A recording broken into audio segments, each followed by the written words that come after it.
folks, so we're going to install the I9-12900kf into this MSI Z690 Carbon motherboard. Now, hopefully you guys don't have a damaged one like this one. I got a heck of a deal on this. Both of these armor plated, both are PCIe 5.0. Not that that really matters right now because what graphics cards out there are PCIe 5.0. We do have DDR5 RAM capability. So I got this a few weeks ago, and we were finally getting around to actually building with it. I'll do some different BIOS updates, 2 different methods. And in this video, we're going to get this thing to fire up to the BIOS. So what are we going to need to do that? Well, because I'm using the i9-12900kf, I need a graphics card. Okay, so I got that. We'll have a CPU fan, NH-14s. We'll call it the Plus because I'm going to put dual fans on it. Then we're going to need some DDR5 RAM, compatible RAM, right? So I should check the manufacturer's website. I'm going to try and install this. If it doesn't work, I'll try one of the other ones. You, though, before you buy your RAM, should go to the manufacturer's website and just make sure it's compatible. All right, so with that said, let's get going on this video. So we're going to open that up.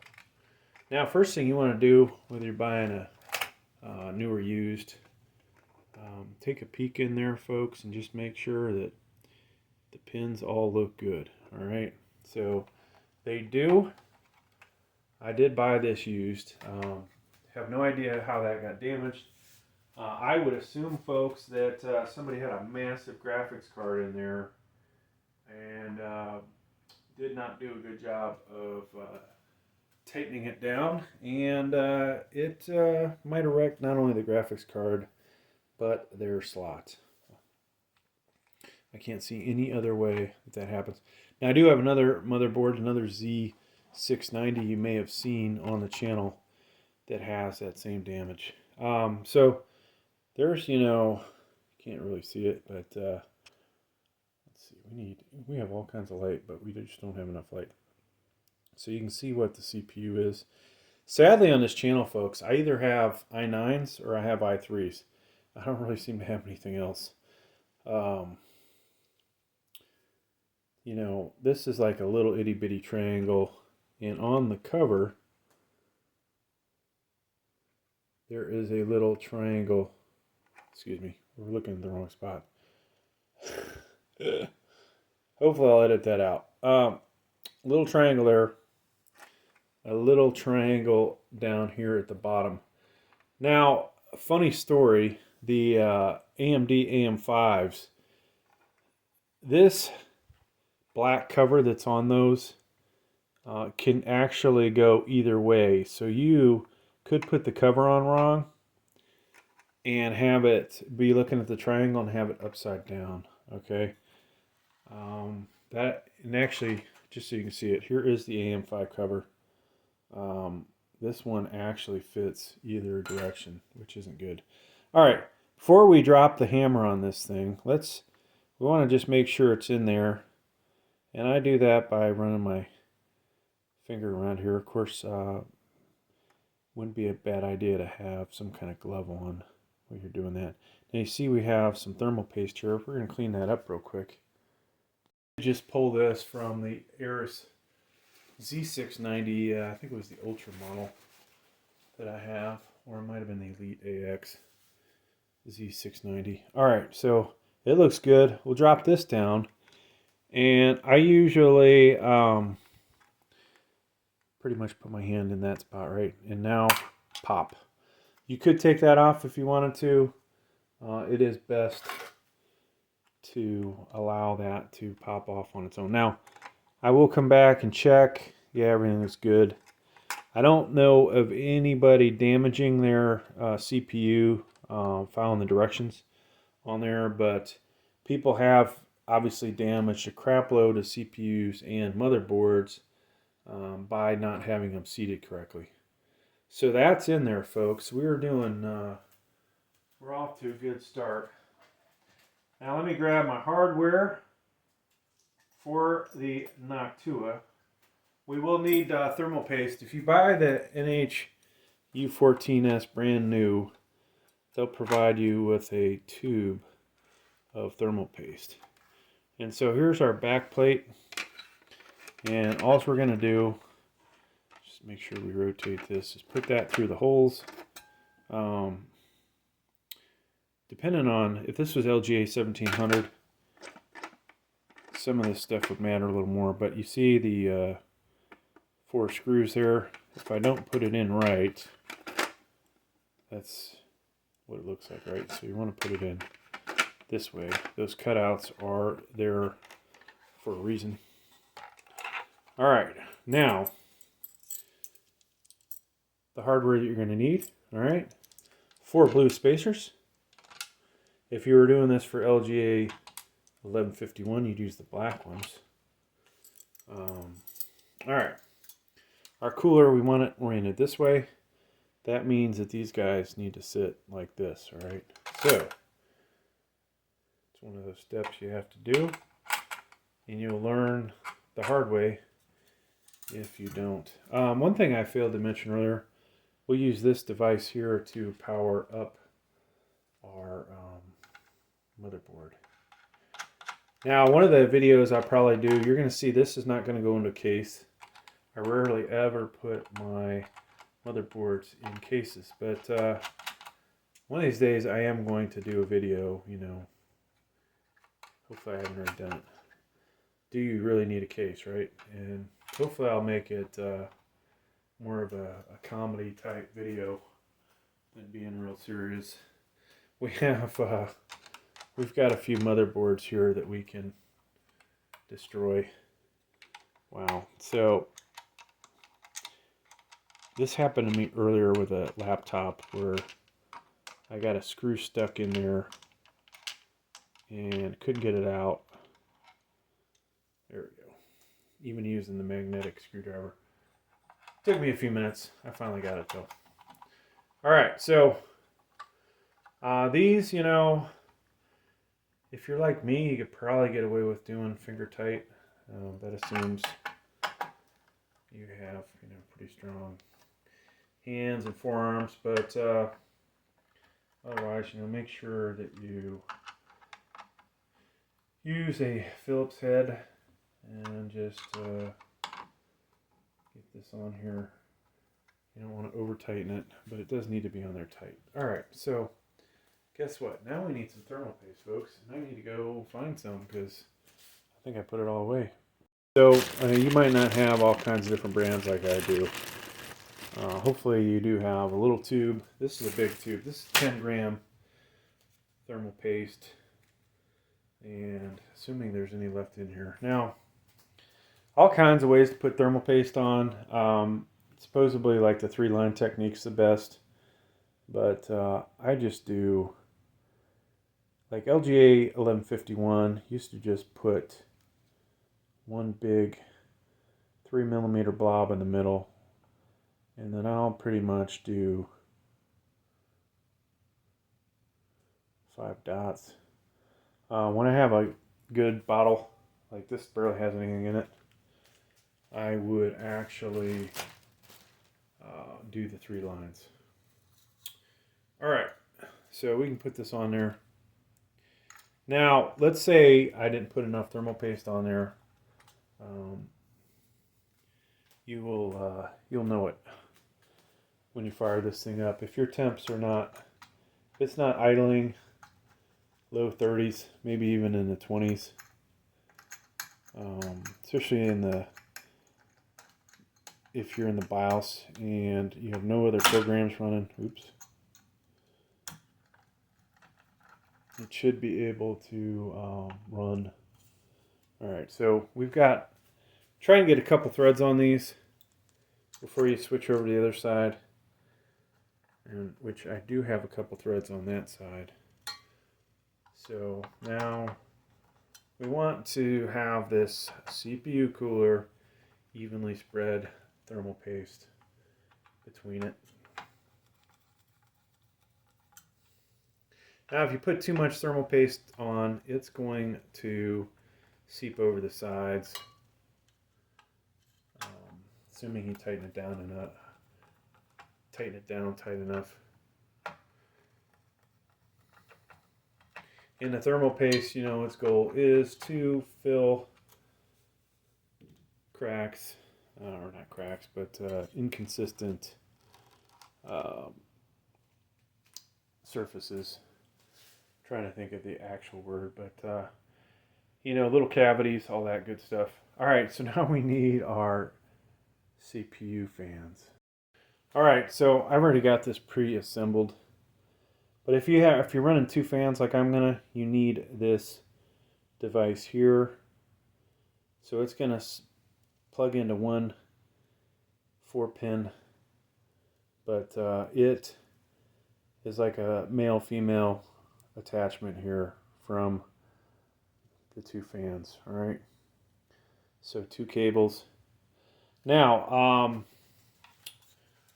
since I already have them assembled, this is the way you want your brackets to look on your fan. For which fan is this? Well, we have two fans, okay? And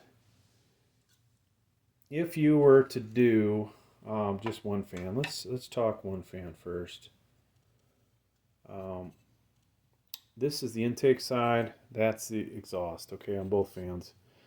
So you don't have the spindle or the base for the fan on the intake side. That's on the exhaust side. All right.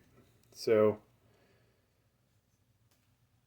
now for this one, you want to have your brackets looking just like that. Okay, fits through these two top holes and clicks in there like that. And then we come over here. Basically, we're just gonna pop this in. All right. Now, one thing you would want to do is just check to make sure that you have enough clearance in case you go with 4 sticks of RAM. We will actually be able to put those in, right? So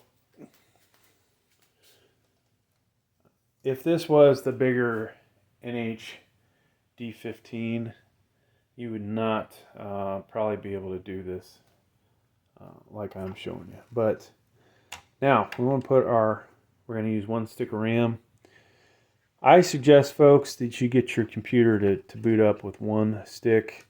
If you buy a used motherboard, there is the potential that 1 stick of RAM or 1 RAM slot could be bad. I just had that with the oh gosh, what was it? A620 motherboard, so it was an AMD. It had 2 of 4 RAM slots bad. Person I bought it off was like, "Oh, we checked everything." I'm like, "No, you didn't." But they were pretty awesome. Actually refunded my entire cost that I paid for it, my purchase price, and I've still got a motherboard. It's just not able to use 4 sticks of RAM. So I don't know if they did that because they knew that I would talk about them on my channel. Seeing as I'm so well known, right, folks? I'm just kind of joking with that comment, but all right. So here's the other fan. All right, this is the intake side again, exhaust. So as we're looking at this, both fans are oriented in the same direction. Okay, so air is coming in.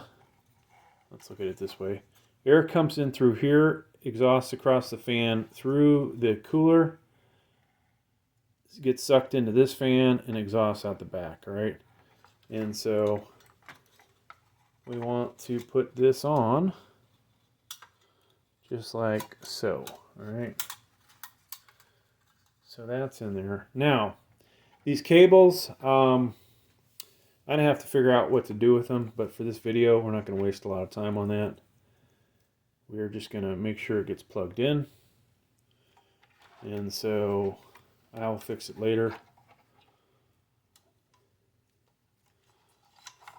Now, if this was a really quality channel, they would probably fix it right there in the spot, right?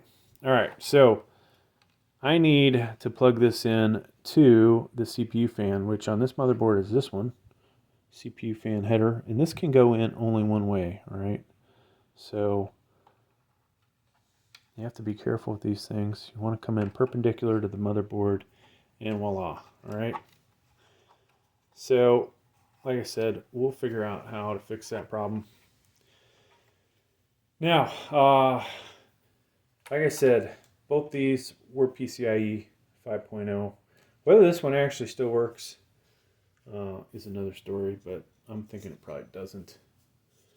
All right, so we need to move this motherboard to the end of the table or put it on a box. All right, let's put it on a box. Yeah, so speaking of dud motherboards, I get a lot of them on eBay. You know, the reason I'm buying on eBay is because I just can't afford to buy everything brand new.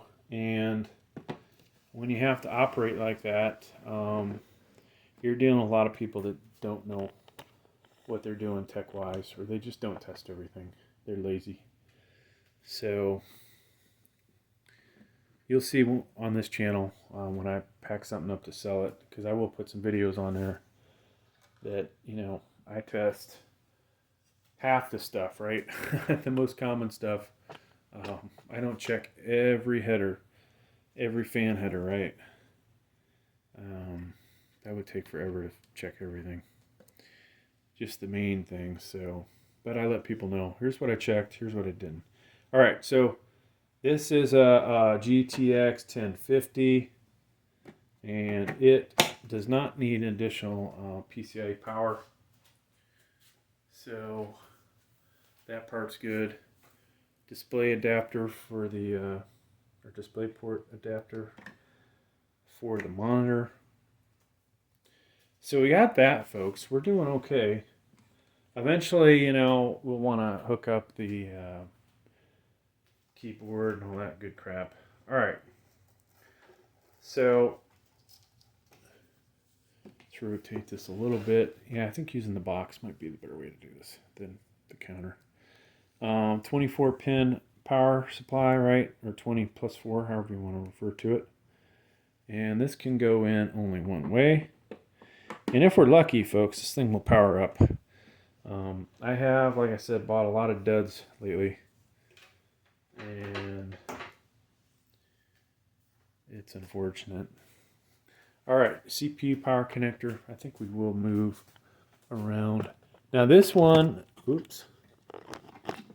We'll probably forget to edit that out, but you see the problems with doing these videos. When you can't afford nice stuff, you end up with cheap crap. And actually, this camera stand was pretty good for the first 6 months I had it. All right, CPU power connector. So there, it's like a two 4-pin connectors. And if you have a good power supply, like this is a good power supply, it's EVGA 750GQ. You have 2 sets of these. We don't, you know, need it for this video, but I would install both of them, all right? If I can even see what I'm doing. Now, of course, if you're doing this in a case, you're running all these cables under the motherboard, or what would appear to be under, right? So you wouldn't see it. Let's stay on this side. We do have a crappy mouse over here that we'll use. So we'll go ahead and plug that in.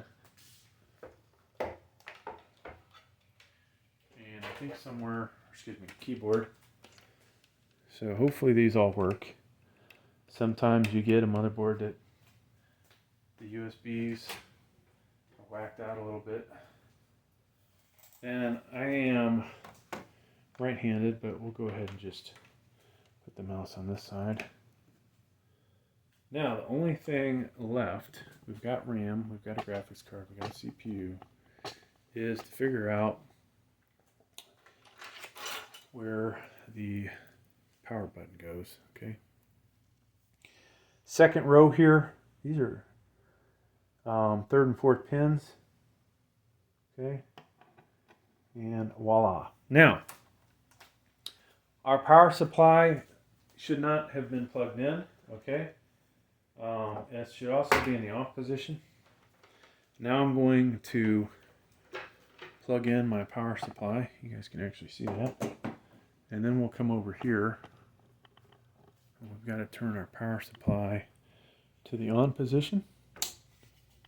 Okay, so the little line down is on. Now, I didn't see any lights come on the motherboard. As expensive as this one is normally, I'm surprised it doesn't have lights. Let's see if I'm wrong. Okay, yeah, it does not have any lights, so that's kind of scary. But there it is. Wow, so okay, it fired on. It fired up, guys. That's good. Now, will we get a picture on our display? Monitor is on. And this is a really nice looking motherboard. See the dragon? Oh, look at that. Boom. This is awesome. So, I always worry when I get these motherboards in that they won't work. And a couple of selections. So I will do a BIOS overview. We'll do a BIOS update. And so this RAM I have in here is not overclockable. I do have some 6000, some 5200. This should be 4800, fixed at 4800. So there's no way to engage XMP profile. All right, so, but there you go. You can see our CPU in here. And wow, that's an old BIOS. We're closing in on it, folks, on 2 years old since they originally slapped this thing together. And this most likely is the oldest BIOS that's available. Well, folks, thanks for checking out the video. Please like, please subscribe. Thank you.